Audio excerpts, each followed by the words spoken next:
কুল। কুল মানে কি বাবা? বলো। কুল মানে কি?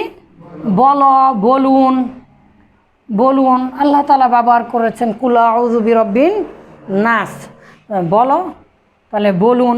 আচ্ছা, কুল মানে হচ্ছে বলা। কোথায় থেকে? তো বলার আরবি কি বাবা? বলার আরবি হচ্ছে আল কওলু। আল কওলু মানে কি? বলা, তাই না? আল কওলু মানে বলা। তাহলে আল কওলু মানে যদি বলা হয় তাহলে কওলুন হচ্ছে মাজদার। তার মানে মূল অক্ষর কি বাবা? কফ, ওয়াও, লাম, এই তিনটা হচ্ছে মূল অক্ষর।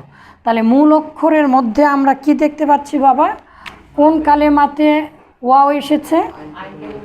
আইন কালেমাতে ওয়াও এসেছে। এই যে আইন কালেমাতে ওয়াও, তার মানে এটা কি?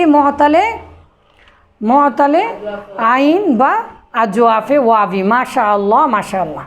তাহলে কওলুন তার মানে ক ওয়া লা, এটা হচ্ছে ফাআলা বা নাসর এর ওজনে। এটাকে আমরা কি করেছি বাবা? ওয়াও মুতাহাররক, তার পূর্বাক্ষরে জবর। যদি মুতাহাররক অর্থাৎ ওয়াও অথবা ইয়াটা হরকত যুক্ত হয় আর তার পূর্বাক্ষরে যদি জবর হয় তাহলে তো আমরা এর আগে কোনো কিছু দেখিনি, তাই না? সেটাকে আলিফ করে দিয়েছি, ফলে কলা হয়েছে, যে কলা। এখন আব্বাজানেরা আমরা এগুলো জেনেছি। কলা, ইয়াকুলু। ইয়াকুলু মূলত ছিল ইয়াক, ইয়াক ভু লু, ইয়াক ভু লু। ওয়াও মুতাহাররক, তার পূর্বাক্ষরে হরফে সহি সাকিন। আর হরফে সহি সাকিন হলে আমরা কি করেছি বাবা? ওয়াইয়ের হরকতটাকে পূর্বে দিয়ে ফেলেছি। যদি ওয়াইয়ের হরকত পূর্বে দেই তাহলে ইয়াকুলু, ওয়াওটা তো সাকিন হয়ে গেল, ফলে ইয়াকুলু হলো।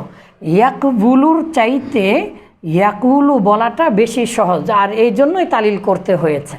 তাহলে কুল, এখানে আমরা ওয়াও দেখতে পাচ্ছি না, মূল অক্ষর তো ওয়াও। এই ওয়াওটা কোথায় গেল? এটা আমাদেরকে খুঁজে বের করতে হবে, ঠিক আছে?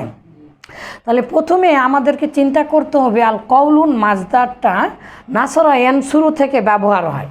তাহলে নাসরা ইয়ানসুরু, তার মানে নাসরা ইয়ানসুরুর ওজনে যদি হয় তাহলে কওয়ালা ইয়াকবুলু এইরকম হবে, তাই না? তারপরে তালিল করে কলা ইয়াকুলু হয়েছে। কিন্তু নাসরা ইয়ানসুরু, তাহলে কওয়ালা ইয়াকবুলু, ইয়াকবুলু, ইয়ানসুরু, ইয়াকবুলু। আচ্ছা, কিন্তু এখন আমরা দেখব এই যে কুল, এটা তো আমরের সিগা, তাই না বাবা? কুলটা হচ্ছে আমরের সিগা। তাহলে কুল মানে বলো, কুল, কুলা, কুলু, কুলি, কুলা, কুলনা, আমরা জেনেছি। তাহলে কুল মূলত ছিল, যেহেতু নাসরা ইয়ানসুরু থেকে ব্যবহার হয়েছে, আর নাসরা ইয়ানসুরু বাবের আমরের সিগা কি? উন সুর। উন সুর, উনসুর মানে কি? উনসুর মানে তুমি সাহায্য করো।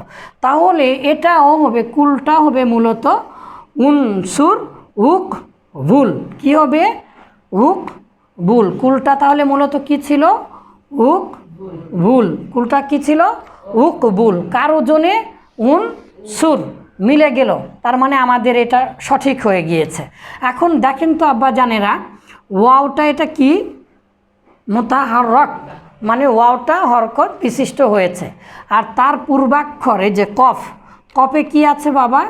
কফে সাকিন আছে। তাহলে আমরা কি করব? ওয়াইয়ের পেশটাকে বা ওয়াইয়ের হরকতকে পূর্বাক্ষরে দিব। তাহলে পূর্বাক্ষরে দেওয়ার ফলে কি হয়েছে বাবা? দেখেন, এদিকে তাকান। এই যে ওয়াইয়ের উপরে পেশ ছিল, এই পেশটাকে কোথায় দিয়েছি? পূর্বাক্ষরে দিয়েছি। তাহলে পেশটা যখন চলে গিয়েছে অটোমেটিক এটা কি হয়ে গেছে? সাকিন বিশিষ্ট হয়েছে, ফলে কি হলো? উকুল হলো।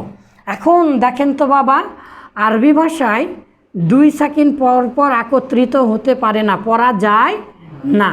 এই যে ওয়াও আর লামের মাঝে দুটি সাকিন একত্রিত হলো, ওয়াও আর লামের মাঝে, যে ওয়াইয়ের উপরে সাকিন আর লামের উপরে সাকিন, জজম।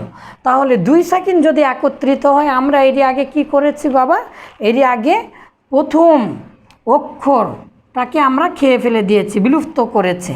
ফলে কি হলো বাবা? দেখেন, উকুল হলো, উকুল হলো। এখন আমরা তাহলে কুল কিভাবে পাবো আর কুল কেন বলছি? উকুল হলো, আমরা জানি যে এই যে উনসুর, উনসুর, এখানে এই হামজাটা এনেছি মূলত এই যে প্রথম অক্ষরে কি ছিল, সাকিন, সাকিন ছিল। প্রথম অক্ষর আরবি ভাষায় কোনো দিন সাকিন পড়া যায় না, তার আগে কিছু নিয়ে আসতে হয়। আর আমরের জন্য আলিফ নিয়ে আসতে হয় বা হামজা নিয়ে আসতে হয়, তাই না? আমরা জানি এই হামজা যেহেতু প্রথমে ছিল, এই জন্য আমরা এই যে প্রথম অক্ষর পড়ার জন্য হামজা এনেছিলাম, তাই না? পেশ বিশিষ্ট হামজা এনেছিলাম। আর যদি জবর বা জের হয় তাহলে জের বিশিষ্ট হামজা নিয়ে আসতে হয় আমরের গঠনে। তাহলে আমরা পেশ বিশিষ্ট হামজা এনেছিলাম উন সুর।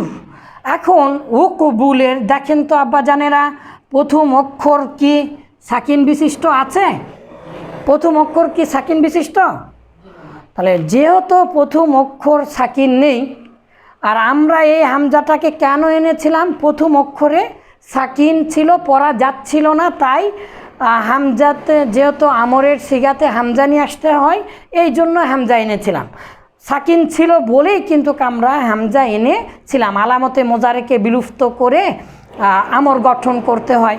তাহলে আলামতে মোজারেকে যেহেতু বিলুপ্ত করার পরে প্রথম অক্ষর সাকিন বিশিষ্ট থাকে, তাই আমরা হামজা এনেছিলাম। এখন কি আমরা সাকিন দেখতে পাচ্ছি? তাহলে তো এটার কোনো দরকার নেই, কারণ এটা তো আসল অক্ষর নয়, এটা তো আমরের জন্য এনেছিলাম। ফলে কি হয়ে গেল? কুল হয়ে গেল। তাহলে কুল মূলত ছিল উকবুল, কুল মূলত ছিল উকবুল। ফলে তারপরে কি হচ্ছে?